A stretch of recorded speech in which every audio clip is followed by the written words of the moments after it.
Deputy President Mashatile has arrived in Juba this morning.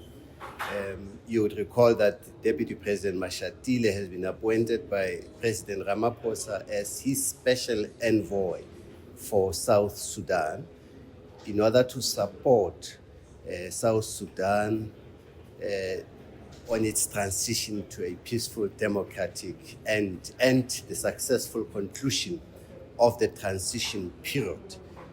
As you may recall, in 2018, parties in Sudan signed an agreement recommitting to a peaceful transition to a democratic end after a period of internal conflict.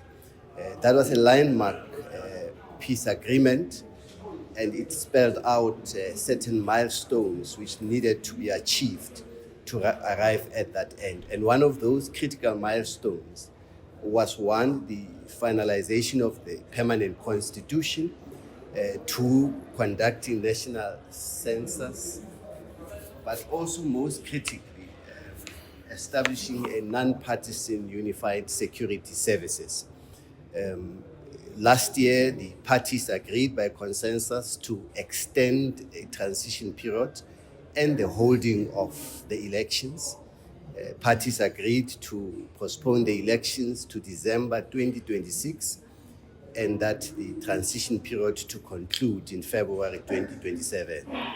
Of course, in the intervening period, there have been challenges which require some assistance and intervention from the Friends of Sudan.